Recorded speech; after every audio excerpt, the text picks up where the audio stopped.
Welcome back to my home. तो friends, आइए मेरे होम में और डेली रूटीन के साथ हम लोग जुड़ते हैं आज की ताज़ा खबरों के साथ।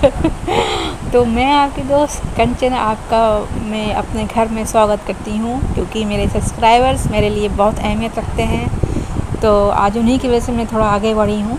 तो आई होप मेरा ब्लॉग आप लोग को अच्छा लगता है, तो इसलिए आप लोग मुझे सब्सक्राइब करते हो यार। थैंक यू यार, वेरी मच। तो चलो दोस्तों, शुरू करते हैं अपना सुबह का मॉर्निंग रूटीन ब्लॉग।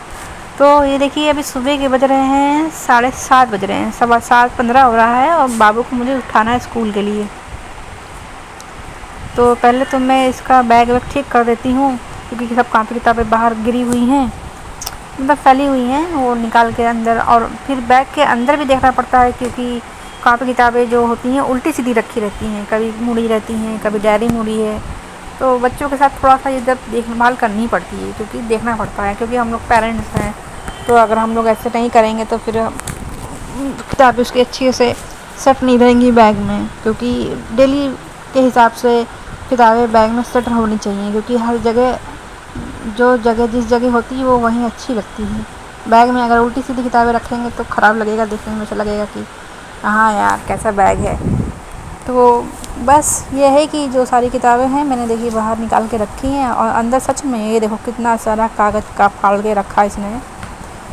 तो मैंने सारे कागज़ फालतू के इसके फाड़ के निकाल के बाहर रखे हैं, वो कट इसने फेंका नहीं, क्योंकि ये क्लासरूम में नहीं फेंकता है कुछ भी हो। तो जैसे पेंसिल वेंसिल छीलता है तो पेंसिल बॉक्स में पेंसिल के जो छीलन होती है वो रखी रहती है, मैं देखती हूँ। तो ये क्लासरूम में ना कागज़ फेंकता है ना पेंसिल। वैसे भी क्लासरूम में गंदगी नहीं करनी चाहिए बच्चों को, क्योंकि सभी पेरेंट्स को भी बताना चाहिए अपने बच्चों को कि बेटा क्लासरूम में गंदगी नहीं करना। खाना खा के टिफ़िन में जो टिश्यू पेपर है वो टिफ़िन में ही वापस रख के लाना। तो इस तरह की छोटी छोटी बातें हम अपने बच्चों को रोज़मर्रा की लाइफ में उन्हें सिखा सकते हैं। मतलब बड़े होते होते हम उन्हें बहुत सारी बातें बता सकते हैं। तो यही सब जो छोटी छोटी ज्ञान की बातें होती हैं हम अपने बच्चों को बताते रहते हैं हर टाइम।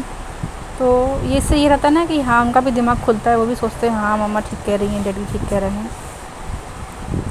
तो बस ये है कि मैंने सब सेट कर दिया है, और ये पेंसिल बॉक्स भी मैंने चेक किया है।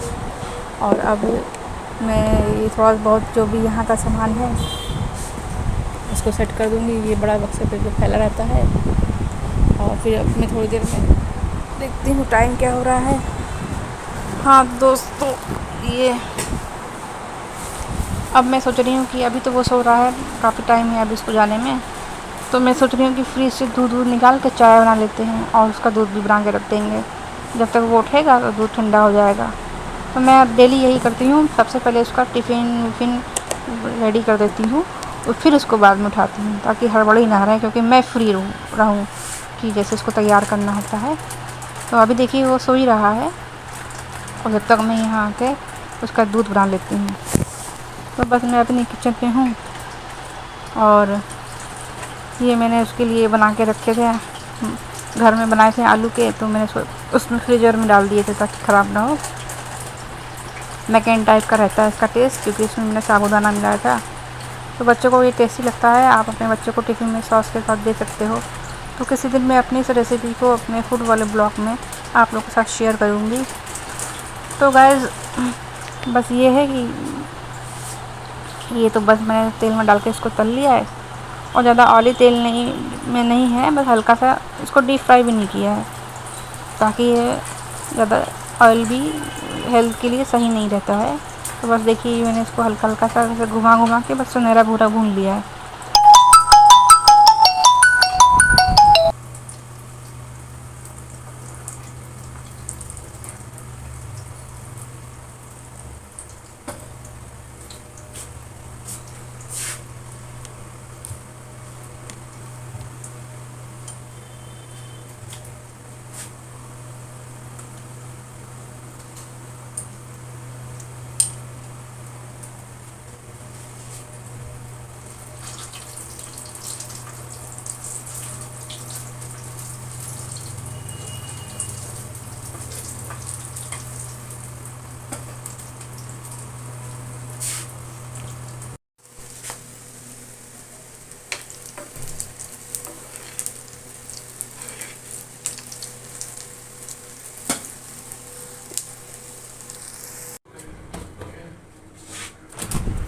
तो अब बाबू तो चला गया है, अब हम लोग अपना सुबह का ब्रेकफास्ट बना लेते हैं। तो मैंने सोचा कि आज चलो बनाते हैं सूजी का उपमा।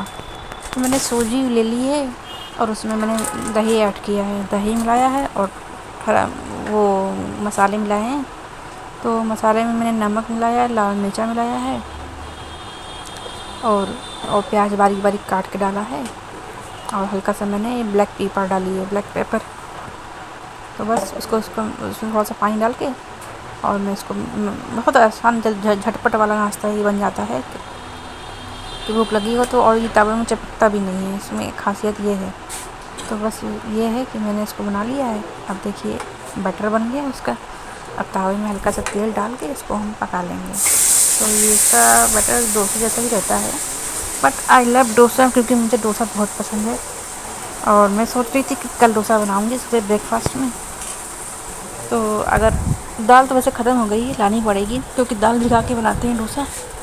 तो देखिए मैंने बना लिया है और अभी तो एक रेडी हो गया। और सुबह का नाश्ता तो थोड़ा सा हैवी हो जाता है, तो फिर उसके बाद में थोड़ा सा दाल चावल चढ़ा दूँगी क्योंकि बाबू स्कूल से आएगा तो दाल चावल खाएगा। तो ये देखिए मैंने बना लिया इसको और अब ये पक रहा है क्योंकि थोड़ा सा तवा तेज कर दिया था। देखिए मैंने पलट लिया, अब ये रेडी हो गया है। तो हम तो इसको खा सकते हैं। और ये देखिए मैंने अपनी ड्रेस चेंज कर ली क्योंकि उसको पहने उसकी आस्तीन थोड़ी वैसी है लंबी सी, तो बर्तन धोते वक्त बार बार उसमें हो रही है, चिपक रही थी। और अब वैसे अब तो टाइम हो गया, बाबू भी घर आ गया है इस टाइम। तो अब मैं इसको खाना देने जा रही हूँ और मैंने बनाया है दाल चावल तो मैंने चढ़ा लिया था। तो